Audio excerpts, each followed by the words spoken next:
The First Lady of Ogun State, Mrs. Olufunsho Amosun's partnership with Channels Bookclub in organizing the first National Green Essay Competition and 12 bright young Nigerians a trip to the United Kingdom to acquire some green education.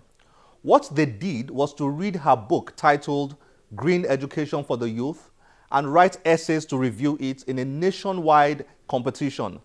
The 12 winners had life-changing experiences on their trip, and they learned so much in very little time. The First Lady was glad to be a part of investing her efforts and resources into Nigeria's future, and we had a wonderful time relating with the kids. The idea behind it is to get our youth on board sustaining the environment. We noticed that in Nigeria, in my opinion, not a lot of people are actually aware of the dangers of lack of taking action and responsibility towards sustaining the environment.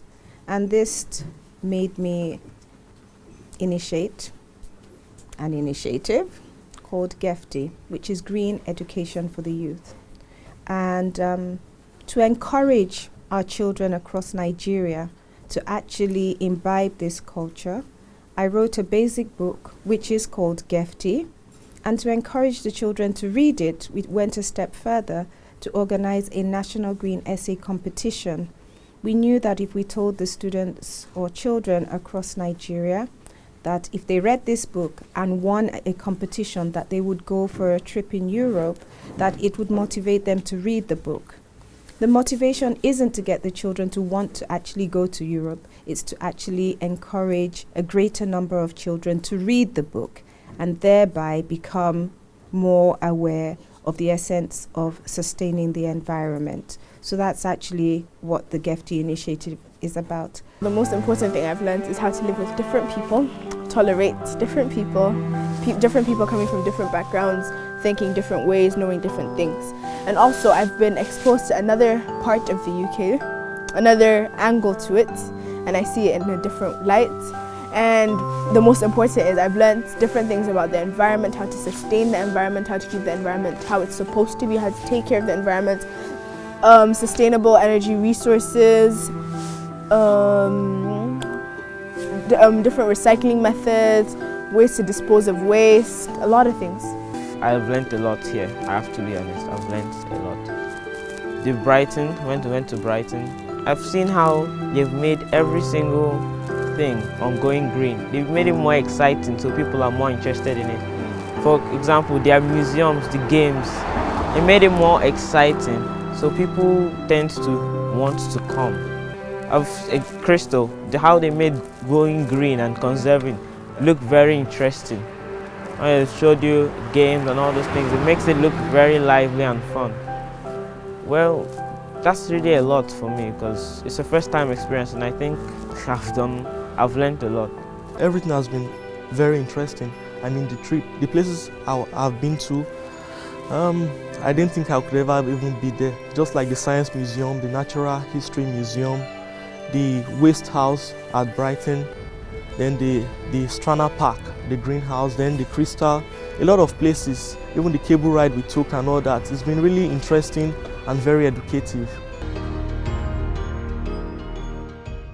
Kola Oyewole, the founder of Ignite Africa, took literacy advocacy to another level when he organized the first Readers Are Leaders walk in Lagos, southwest of Nigeria. Thousands of people walked the streets of Lagos to promote a reading culture. It was exciting. His whole crusade produced what turned out to be our favorite music video for the year. It featured the talented Sound Sultan, Praise, and Chidinma. Here it is.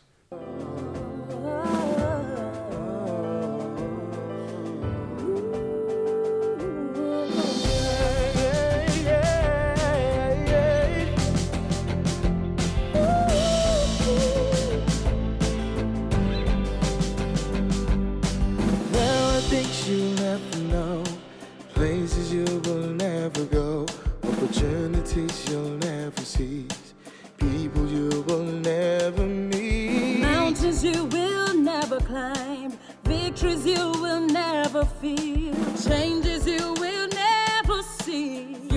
never lead if you don't read. If you don't read. If you don't read.